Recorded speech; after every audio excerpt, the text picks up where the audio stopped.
At my best friend's wedding reception, the music was loud, the fairy lights twinkled like tiny hopeful stars, and I was finally allowing myself to feel a little bit pretty in my deep emerald lehenga.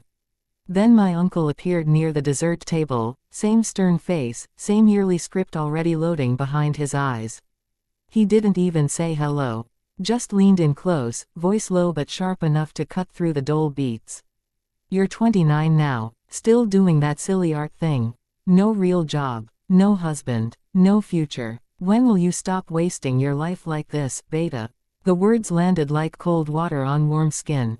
My stomach twisted, that old, familiar ache of being seen as a disappointment before I even opened my mouth. For a second I wanted to shrink, to mumble something polite and disappear into the crowd like I used to. But then I felt the weight of my sketchbook against my hip, the one I'd carried all evening just in case some kid wanted to draw with Auntie the artist.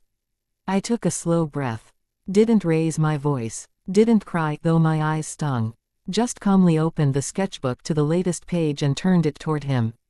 There it was, the finished cover art for Chandni Ki Dastan, the biggest children's book release of the year from one of Pakistan's oldest publishing houses. My name in elegant white lettering below the glowing crescent moon I'd painted, illustrated by Aisha Inayat.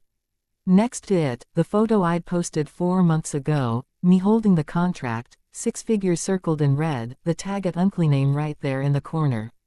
He'd hearted it at 11:47 p.m.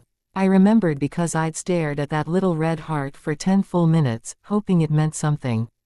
He blinked. Once. Twice. I didn't stop. I scrolled my gallery slowly, letting each image sit in the air between us.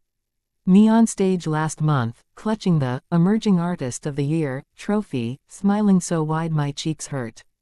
The gold-embossed exhibition invite he'd opened and ignored.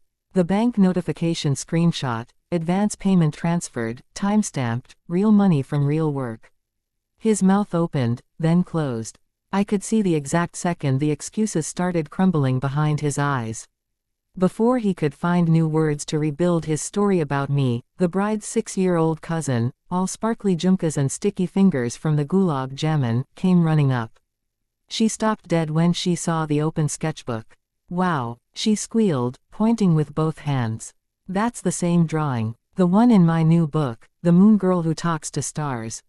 You know the auntie who drew it?" Then she looked up at me, eyes huge and shining. "Wait, you drew it?"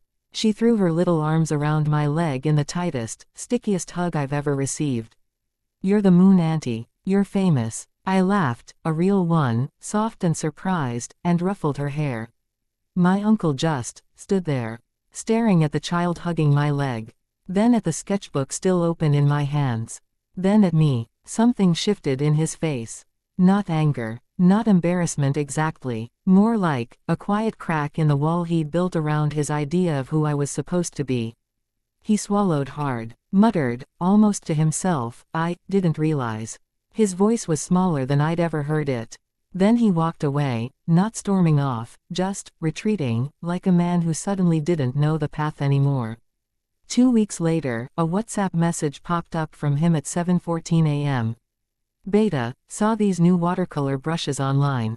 Thought maybe you could use them. Link attached. Take care." No apology. No big speech. Just a small, clumsy olive branch made of art supplies. And somehow, that felt like enough. Moral, still the same, but softer now. Stay calm, even when your heart is racing. Keep the receipts, they're quieter than shouting. And, if the universe sends you an innocent child to do the final speaking, let her. Because sometimes love and truth look like sticky fingers, wide eyes, and one perfect, unfiltered, wow. Denial doesn't stand a chance against a little girl who believes you hung the moon. Heart.